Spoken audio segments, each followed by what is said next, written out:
भारतीय असंतोषाच्या त्या जनकाने आपल्या केसरीतून या प्रकरणावर हे आमचे गुरुच नव्हे या मथळ्याखाली अत्यंत परखड आणि जळजळीत लेख लिहून फर्ग्युसनच्या प्राचार्यांची आणि व्यवस्थापन मंडळाची चांगलीच कान उघडणी केली होती. आणि क्रांती कार्यासाठी इंग्लंडला जाण्यासाठी मला मदत करणारे आणि शिष्यवृत्ती मिळवून देणारेही लोकमान्य टिळकच होते. मृत्यू आज मला आवर्जून आठवतात. ज्यांच्या नावाची मला शिष्यवृत्ती मिळाली होती ते लंडन मधील इंडिया हाऊसचे मालक, तेथील क्रांती कार्याच्या रथाचे सारथी पंडित श्यामजी कृष्ण वर्मा. कर्जन वायलीला भर लंडन शहरात वधाची शिक्षा देणारा आणि हसत हसत वधस्तंभाला चुंबणारा तेजस्वी मदनलाल धिंगरा. ब्रिटिशांचे हाऊस ऑफ कॉमन्स बॉम्ब उडवायला निघालेले सेनापती बापट. जर्मनीत भरलेल्या आंतरराष्ट्रीय सोशलिस्ट काँग्रेसमध्ये भारताचा पहिला स्वातंत्र्य ध्वज फडकवणाऱ्या मॅडम कामा. जॅक्सनचा वध करणारा नाशिकचा कोळा सुकुमार अनंत कान्हेरे. माझ्या 1857 चे स्वातंत्र्य समर या ग्रंथाचे क्रांतिकारकांची गीता म्हणून प्रकाशन करणारे अमर शहीद भगतसिंग आणि अभिनव भारताचे समस्त साहसी सहकारी.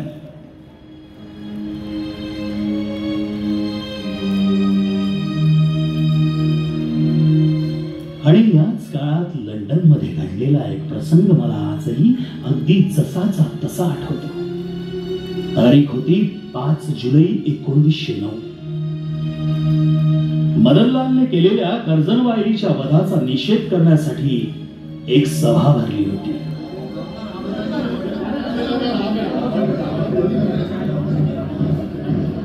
सर आगा खान, सर मंचरजी भावनगरी,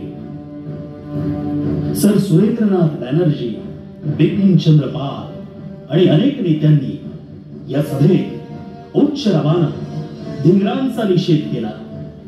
अखेरीस सर आगा खान यांनी ही सभा मदनलाल धिंगरा यांचा एकमतानं निषेध करीत आहे असं घोषित केलं. पण त्याच क्षणी नाही, एकमतानं नाही, मी या ठरावाशी सहमत नाही असा एक धीर गंभीर विरोधाचा आवाज त्या भारगच्च सभेत दणाणला. त्यावर कोण आहे हा, कोण नाही म्हणतो असं अध्यक्षांनी चिडून विचारलं. त्यावर मी तात्काळ उत्तर दिलं होतं, मी नाही म्हणतो, मी विनायक दामोदर सावरकर.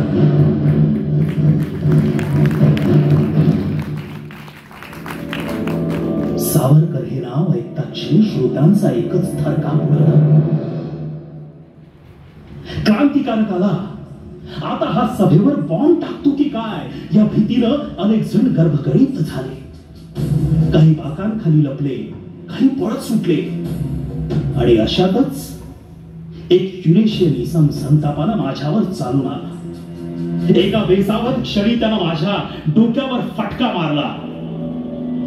माझा चेहरा रक्तानं भिजला होता. चष्मा चक्काचूर झाला होता. पण मी मात्र पहाडासारखा आपल्या मतावर ठाम होतो, निश्चल होतो.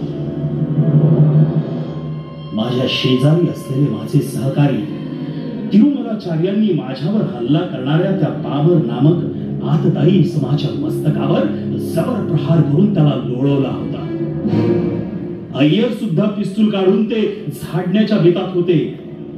पण मी खून करून त्यांना आवरला आणि तिथं होणारा एक अतिप्रसंग टाळला.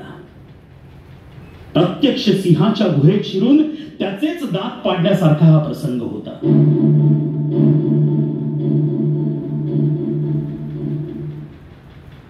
पण या प्रसंगानंतर इंग्रज सरकारनं आणि इंग्लिश नागरिकांनीही माझं लंडन मधील वास्तव्य अगदी असह्य करून सोडलं. माझं निवासस्थान असलेले